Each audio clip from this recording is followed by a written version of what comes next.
الحمد لله نحمده ونستعينه ونستغفره ونؤمن به ونتوكل عليه ونعوذ بالله من شرور أنفسنا ومن سيئات أعمالنا من يهده الله فلا مضل له ومن يضلله فلا هادي له ونشهد أن لا إله إلا الله وحده لا شريك له ونشهد أن سيدنا وشفيعنا ومولانا محمدا عبده ورسوله أما بعد فقد قال الله تبارك وتعالى في كلامه المجيد والفرقان الحميد أعوذ بالله من الشيطان الرجيم بسم الله الرحمن الرحيم وَلَقَدْ نَصَرَكُمُ اللَّهُ بِبَدْرٍ وَأَنْتُمْ أَذِلَّةٌ فَاتَّقُوا اللَّهَ لَعَلَّكُمْ تَشْكُرُونَ إِذْ تَقُولُ لِلْمُؤْمِنِينَ أَلَنْ يَكْفِيَكُمْ أَنْ يُمِدَّكُمْ رَبُّكُمْ بِثَلَاثَةِ آلَافٍ مِنَ الْمَلَائِكَةِ مُنْزَلِينَ بَلَىٰ إِنْ تَصْبِرُوا وَتَتَّقُوا وَيَأْتُوكُمْ مِنْ فَوْرِهِمْ هَٰذَا يُمْدِدْكُمْ رَبُّكُمْ بِخَمْسَةِ آلَافٍ مِنَ الْمَلَائِكَةِ مُسَوِّمِينَ وقال تعالى في شان حبيبه مخبرا وآمرا إن الله وملائكته يصلون على النبي يا أيها الذين آمنوا صلوا عليه وسلموا تسليما اللهم صل على سيدنا ومولانا محمد وعلى آل سيدنا ومولانا محمد وبارك وسلم. سب لوگ ایک دفعہ پڑھیے درود شریف. اللهم صل على سيدنا ومولانا محمد وعلى آل سيدنا ومولانا محمد وبارك وسلم. الصلاة والسلام عليك يا رسول الله وعلى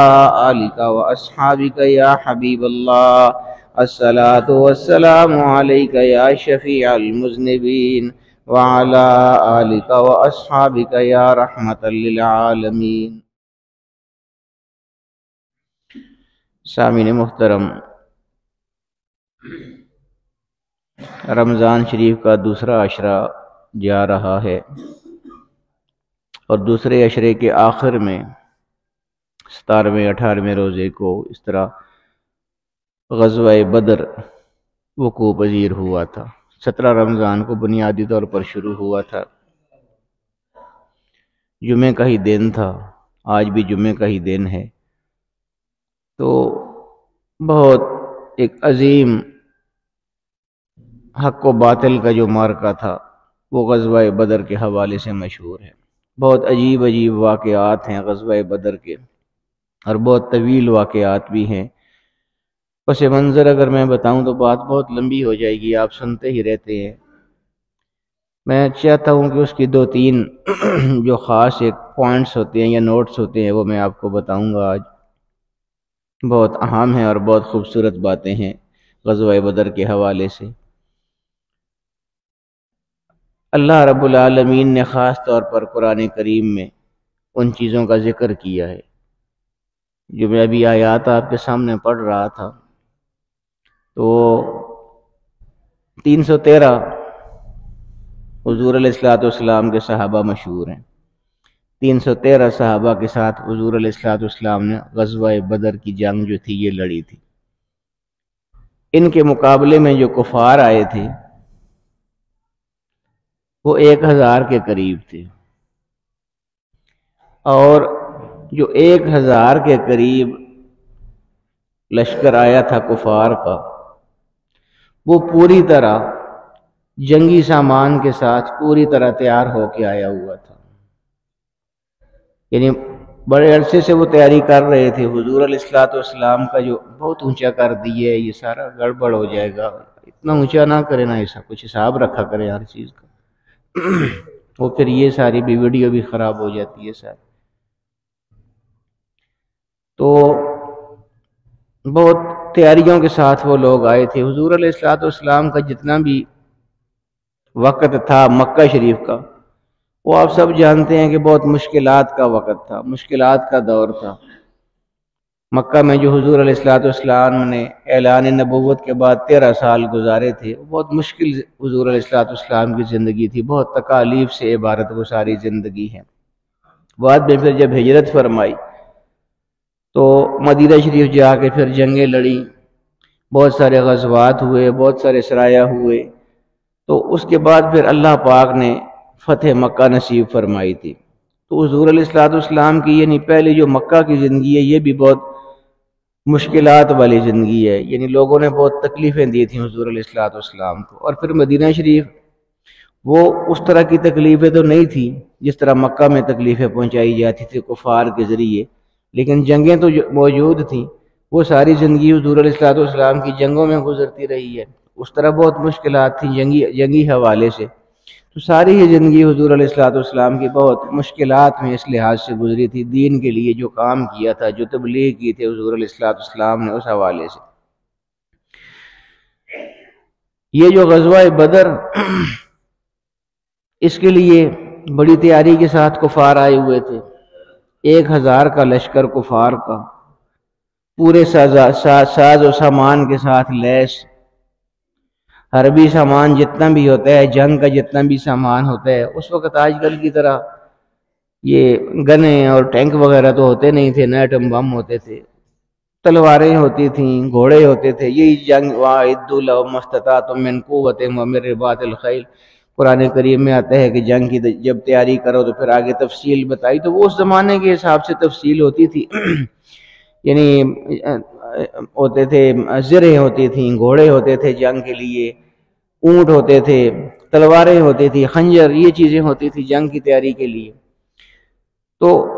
مکہ سے جو لشکر آیا تھا 1000 والا، وہ پورے سامان کے ساتھ لیس تھا، ہر چیز موجود تھی ان کے پاس۔ یہ جو حضور علیہ الصلوۃ والسلام کے ساتھ صحابہ تھے، اب پہلے تو تعداد کو دیکھیں نا، کہ مکہ سے جو آئے تھے وہ 1000 کے قریب تھے، بلکہ 1000 سے بھی زیادہ تھے، اور حضور علیہ الصلوۃ والسلام کے ساتھ جو صحابہ تھے یہ صرف 313 تھے، یہی تعداد کفار کی بہت زیادہ تھی ان سے۔ پھر ان کے پاس جنگی سامان کوئی نہیں تھا، حضور علیہ الصلوۃ والسلام کے صحابہ جو تھے بہت تھوڑا سا تھا، بہت تھوڑا سامان تھا، گنی چنی چیزیں تھیں، یعنی 313 لوگ تھے اگر، تو عام طور پر ایسے ہوتا ہے کہ جو جنگی سامان کے ساتھ لیس لوگ ہوتے ہیں ان میں سے ہر آدمی،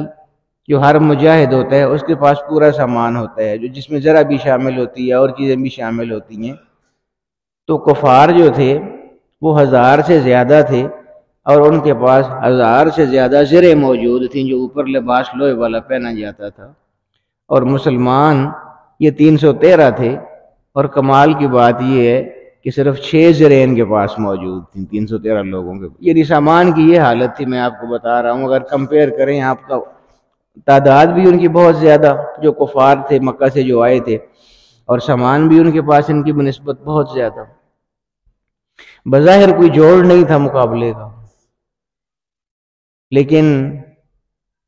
وہ میں عرض کرتا ہوں نا کہ اولیاء اللہ بھی ایسے ہوتے ہیں جن کا اللہ تعالیٰ کے ساتھ بہت ناز کا تعلق ہوتا ہے، اور پھر حضور علیہ الصلوۃ والسلام جو محبوب رب العالمین ہیں ان کا بھی تو اللہ کے ساتھ ایک ناز کا تعلق ہے نا۔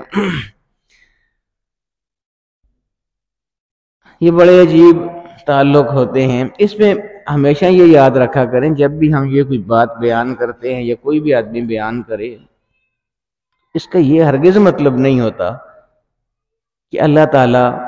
ان لوگوں کے آگے مجبور ہو جاتا ہے، ایسا کبھی نہیں سوچنا چاہیے۔ اللہ تعالیٰ کسی کے آگے مجبور نہیں ہوتا، وہ سب سے بڑی ذات ہے،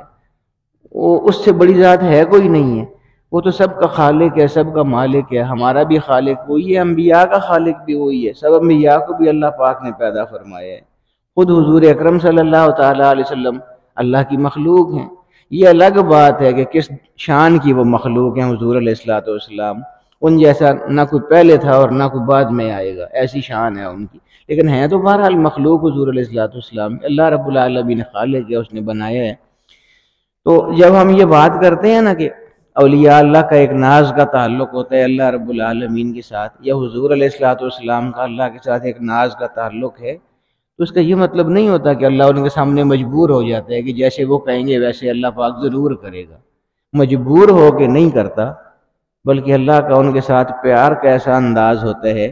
کہ اگر وہ چاہتے ہیں تو اللہ پاک اس طرح کر دیتا ہے۔ خود حضور علیہ الصلوۃ والسلام عام لوگوں کے بارے میں فرماتے ہیں، یعنی انبیاء کی بات نہیں ہو رہی ہے، جو عام لوگ ہیں جو اللہ رب العالمین کے ساتھ تعلق مضبوط کر لیتے ہیں اپنا، عام لوگ، انبیاء نہیں، عام لوگ، ان کے بارے میں حضور علیہ الصلوۃ والسلام فرماتے ہیں کہ تعلق اللہ کے ساتھ مضبوط ہو جائے تو پھر اللہ رب العالمین خود ناز اٹھاتا ہے اپنے بندوں کی۔ فرماتے ہیں کہ رب اشعث اغبر مدفوع بالابواب لو اقسم علی اللہ لابرہ۔ حضور فرماتے ہیں کہ بہت سارے ایسے لوگ ہوتے ہیں جو پراگندہ بال ہوتے ہیں، جن کے بال بکھرے ہوئے ہوتے ہیں اور ان کے چہرے پر دھول اور مٹی پڑی ہوئی ہوتی ہے، روڈوں پر پھرتے ہوئے تم کو نظر آ رہے ہوتے ہیں۔ مدفوع بالابواب، ظاہری حالت ان کی ایسی ہوتی ہے کہ اگر وہ کسی کا دروازہ کھٹکھٹا دے تو ان کے لیے کوئی دروازہ کھولنے کے لیے تیار نہیں ہوتا ہے کہ یہ فقیر آ گیا ہے، کہاں سے آ گیا ہے، کوئی منگتا آ گیا ہے، کوئی ننگا آ گیا ہے، ان کے لیے کوئی دروازہ کھولنے کے لیے تیار نہیں ہوتا ہے، اور اگر کوئی دروازہ کھول بھی دے ان کے لیے تو ان کو برا بھلا کہہ کے وہ رخصت کر دیتا ہے۔ اس کی ظاہری صورت دیکھتے ہوئے یہ سارا کچھ کر دیتے ہو، حالانکہ اس کی ظاہری صورت یہ ہے کہ اس کو دروازے سے تم دتکار رہے ہو، لیکن اللہ کے ہاں اس کا مقام اور مرتبہ یہ ہے کہ لو اقسم علی اللہ لابرہ، وہ اگر قسم اٹھا دے کہ میں قسم اٹھاتا ہوں کہ میرا اللہ یہ کام ایسے کرے گا، تو اللہ اس کی لاج رکھتا ہے اور وہ کام اس کی مرضی کے مطابق ویسا ہی کر دیتا ہے۔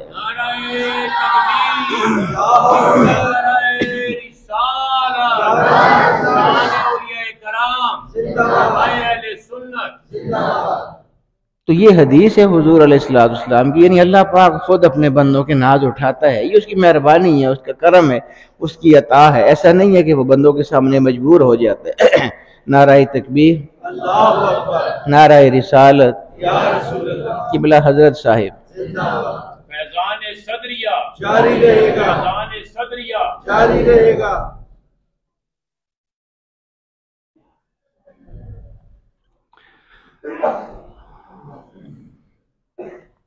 تو وہ میں یہ عرض کر رہا تھا کہ اللہ پاک یہ ناز والا تعلق جو ہے اپنے بندوں کے ساتھ رکھتا ہے۔ جب عام بندوں کے ساتھ بھی اس کا ناز والا تعلق ہے تو پھر جو خود اس کے محبوب ہیں ہمارے آقا و مولا صلی اللہ تعالی علیہ وآلہ وسلم، ان سے زیادہ ناز والا تعلق کس کے ساتھ ہوگا؟ 313 یہ بدر والے اور 1000 سے زیادہ کفار جو مکہ سے آئے ہوئے تھے، بظاہر کوئی کمپیریزن نہیں بنتا، کوئی تقابل نہیں بنتا۔ اسی لیے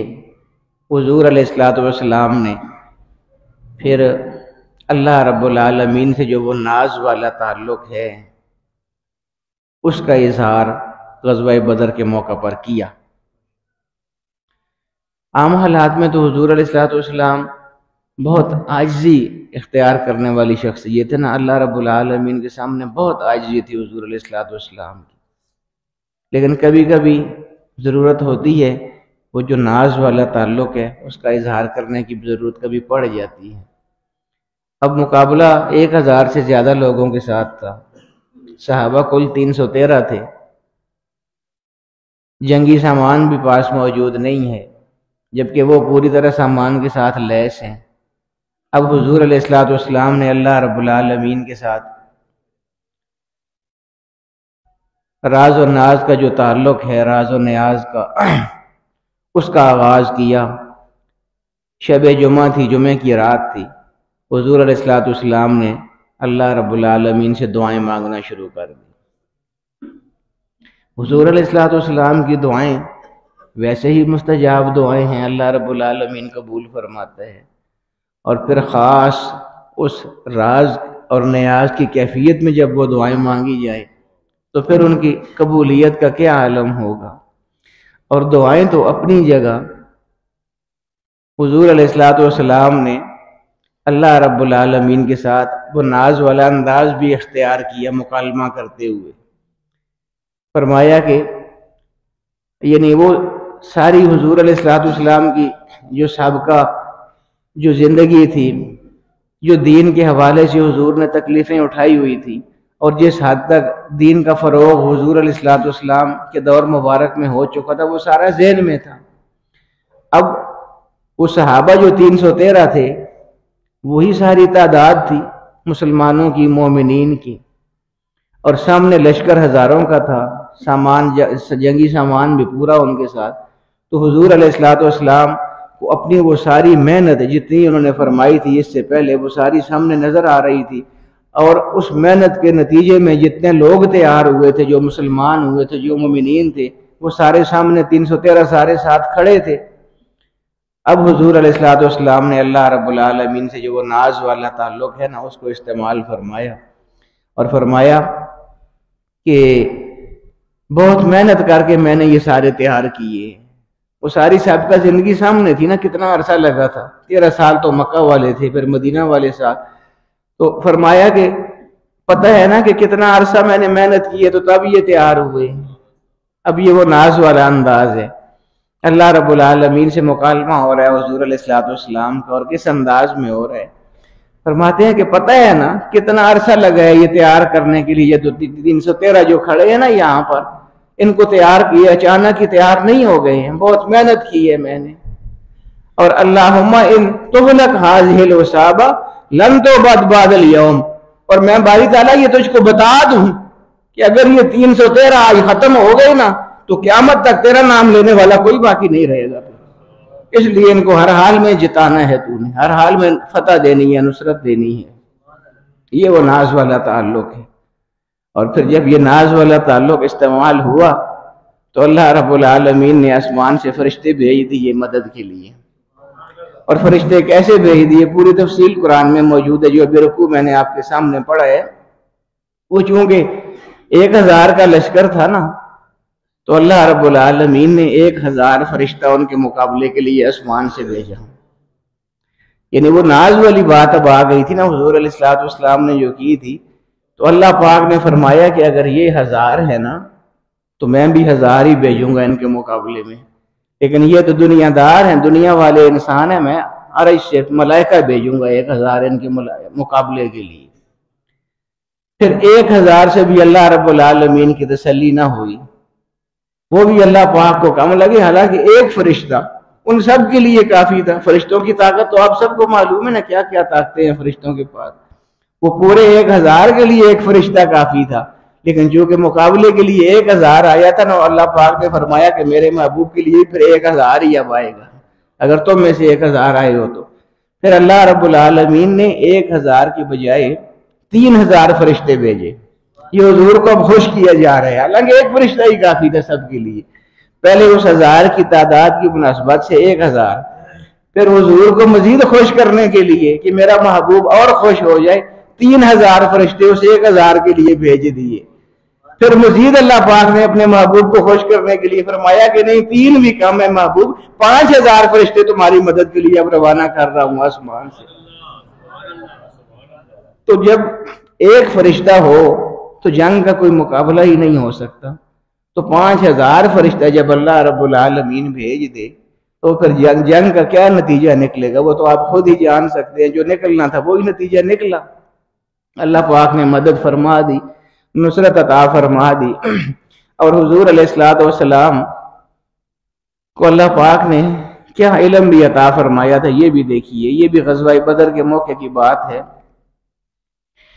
جس دن جنگ ہونی تھی، حضور علیہ الصلوۃ والسلام چونکہ سپہ سالار تھے، سب سے بڑے سپہ سالار تو خود حضور علیہ الصلوۃ والسلام تھے جنگ کی، تو جنگی حکمت عملی کے طور پر کہ صبح جہاں پر مقابلہ ہونا ہے، رات کو اپنے کچھ کمانڈر ساتھ لیے اور وہ جو بدر کا میدان ہے اس کا وزٹ کرنے کے لیے نکلے کہ دیکھیں کل ہماری جہاں پر جنگ ہوگی وہ کیسی جگہ ہے اور وہاں پر کیا کیا حکمت عملی اختیار کرنی ہوگی۔ تو اپنے کمانڈر کو ساتھ لے کے حضور علیہ الصلوۃ والسلام سے سالار کی طرح رات کو نکلے، جائزہ لے کے آؤں کہ صبح جہاں پہ جنگ ہونی ہے وہ کیسی جگہ ہے۔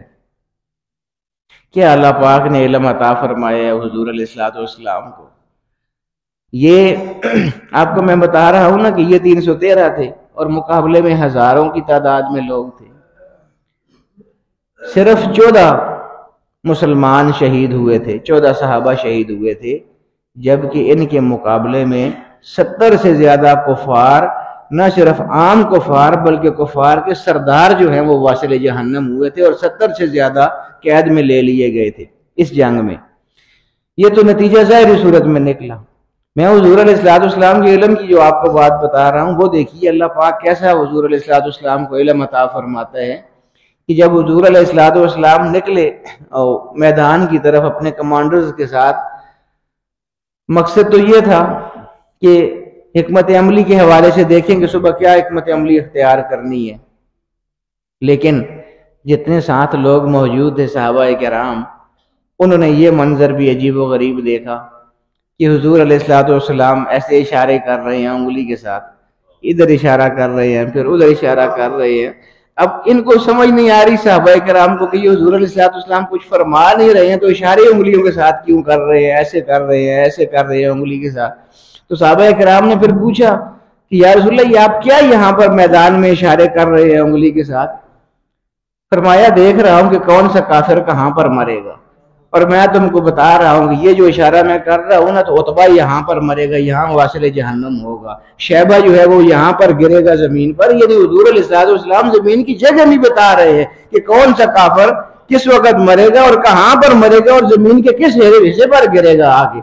یہ سارا بھی حضور علیہ السلام کو دکھا دیا گیا تھا. اللہ رب العالمین عطا فرماتے ہیں،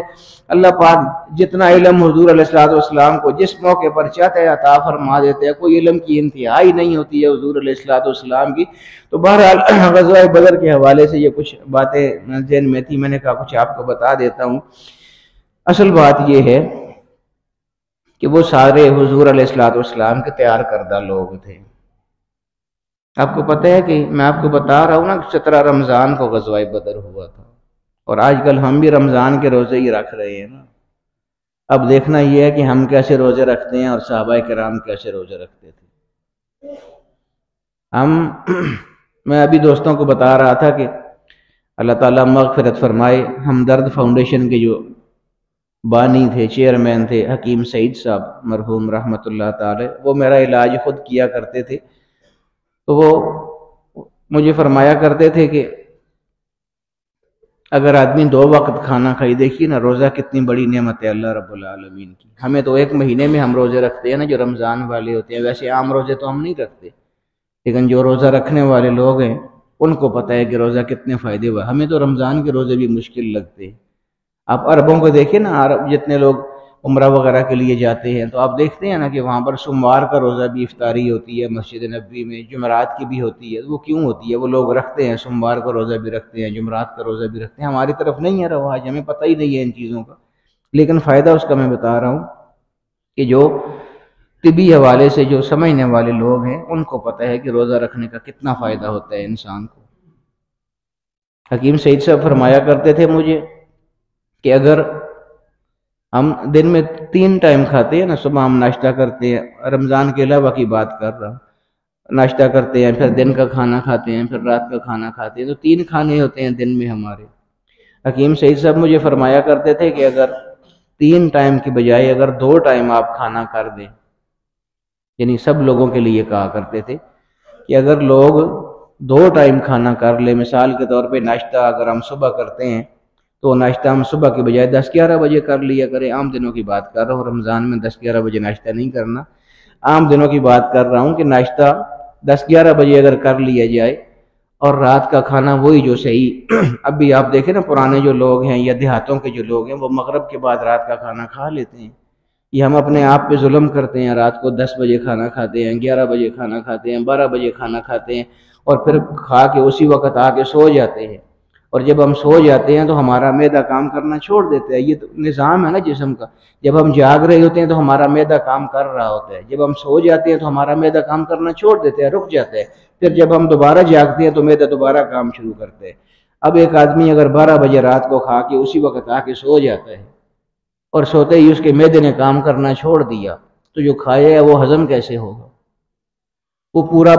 پنڈکلا اسی طرح رات 12 ہمارے پیٹ میں رہتا ہے صبح تک. یہ ایک دن کی بات ہے، تو روزانہ ہی جب اب ایسے کرتے ہیں تو کتنی بیماریاں ہمارے اندر آ رہی ہیں۔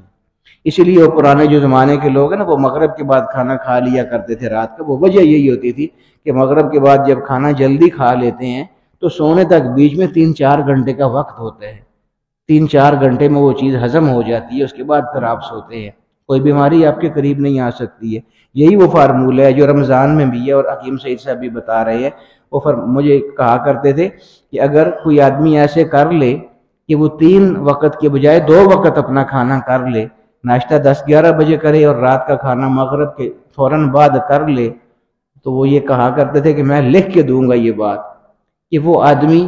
جو چیز بھی دنیا کی کھائے، یعنی یہ چیز ہی چھوڑ دے کہ فلاں چیز کسی آدمی کو نقصان دیتی ہے، اس بات کو ہی ختم کر دے، جو چیز دنیا کی مرضی ہے کھاؤ، اور جتنی کھا سکتے ہو کھاؤ، صرف کھاؤ یہ 2 ٹائم۔ تو میں یہ لکھ کے دینے کے لیے تیار ہوں کہ ساری زندگی کوئی بیماری تم کو نہیں لگے گی اور کوئی دنیا کی چیز تم کو کوئی نقصان نہیں دے گی۔ کتنی بڑی بات ہے یہ، دیکھیے، یعنی ایک حکیم سعید صاحب سے بڑا کون آدمی ہو سکتا ہے طبی حوالے سے؟ تو وہ یہ فرماتے ہیں کہ میں لکھ کے دیتا ہوں کہ 2 ٹائم اگر کھا لو تو دنیا کی ہر چیز کھا سکتے ہو اور جتنی چاہو کھا سکتے ہو، کوئی چیز تمہیں کوئی تکلیف نہیں دے گی، پوری زندگی کوئی بیماری نہیں۔ یہی فلسفہ روزے کا ہے۔ میں عرض کر رہا تھا کہ صحابہ کرام بھی روزے رکھتے تھے، اور وہ ایسے روزے رکھتے تھے کہ روزوں میں وہ جنگیں لڑا کرتے تھے، اور روزہ بھی وہ کیسے رکھتے تھے، ہماری طرح تو نہیں ہے۔ مجھے قبلہ حضرت صاحب کی بات یاد آ گئی ہے، وہ فرمایا کرتے تھے اصل روزے تھے عجیب ہی روزے ہوندے، صبح سحری دے ٹائم بھی ماں آخدی ہے کھا پتر کھا، ساری دیہڑی روزہ اس دی 3 ٹائماں دا کھانا تے سر کی کھلا چھوڑ دی ماں، تے پھر جڑے افطاری ہوندی ہے تو پہلے صبح سحری 3 ٹائماں دا کھا گئے ہیں، تے پھر جڑے افطاری ہوندی ہے تے پھر وہی گل کھا پتر کھا، ساری دیہڑی روزہ ہی کھا، 3 ٹائماں دا اس ویلے کھلا چھوڑ دی، 6 ٹائماں دا کھانا کھا جلنے ہیں تے نہ روزے دے سن۔ تو ہمارا تو یہ روزہ، وہ صحابہ کرام تو ایک کھجور کے ساتھ سحری بھی کر لیتے تھے اور افطاری بھی کر لیتے تھے۔ تو بات یہی عرض کر رہا تھا کہ اصل چیز تو وہ اندر کا تقوی ہے نا، وہ پیدا کرنا ہے ہم نے۔ رمضان کا مطلب ہی یہ ہوتا ہے کہ رمضان 1 سال کے بعد جو 1 مہینہ آتا ہے تو یہ ہمارے پورے 1 سال کی تیاری کے لیے آتا ہے۔ رمضان میں جو چیزیں ہم نے حاصل کرنی ہے وہ ہمیں کرنی چاہیے، اور نہ صرف رمضان میں کرنی چاہیے بلکہ یہ تربیت ہوتی ہے پورے سال کے لیے۔ جو رمضان میں اللہ پاک ہم کو توفیق دے جو چیزیں ہم حاصل کریں، کوشش کریں پھر پورا سال، اگر ہماری زندگی کا جو اگلا پورا سال ہے اگلے رمضان تک جو چیزیں رمضان میں حاصل ہوئی ہیں پورا سال ان کو اپنی زندگی میں پھر اپلائی بھی کرنا ہے۔ مثال کے طور پہ جھوٹ اگر رمضان میں ہم نے روزے کی وجہ سے چھوڑ دیا ہے تو اب یہ تو نہیں نا کہ صرف رمضان میں ہی چھوڑنا ہے، بعد میں پھر شروع کر دینا ہے، پھر پورا سال اس کو چھوڑ دینا ہے، پورا سال پھر جھوٹ نہیں بولنا ہے۔ اسی طرح کسی غیبت اگر روزے میں نہیں کرنی نا، حضور فرماتے ہیں کہ روزے میں اگر غیبت کرو گے تو یہ سمجھو تمہارا روزہ رکھا ہی نہیں ہے، تم نے ویسے ہی بھوکا پیاسا وقت گزار دیے۔ تو یہ ساری چیزیں جو ہیں اگر رمضان میں ہم چھوڑتے ہیں روزے کی احترام کی وجہ سے، تو پھر مزہ تو یہ ہے نا کہ پھر پورا سال ان کو آگے چھوڑ دیں نا، تاکہ رمضان میں جو حاصل کی ہے وہ آگے چل سکے ہمارے ساتھ۔ یہ تو عجیب بات ہے کہ رمضان میں ہم کوئی چیز حاصل کر لیں تو رمضان کے بعد پھر اس کو ختم کر دیں، یہ تو کوئی فائدہ نہ ہوا۔ اس لیے اصل بات جو یہی ہے کہ جو چیزیں رمضان میں اللہ پاک ہم کو توفیق عطا فرمائے کرنے کی، کوشش کرنی ہے کہ سارا سال پھر ہم نے ان کو جاری رکھنا ہے۔ اللہ رب العالمین ہمیں ان چیزوں کی توفیق عطا فرمائے۔ وآخر دعوانا الحمدللہ رب العالمین۔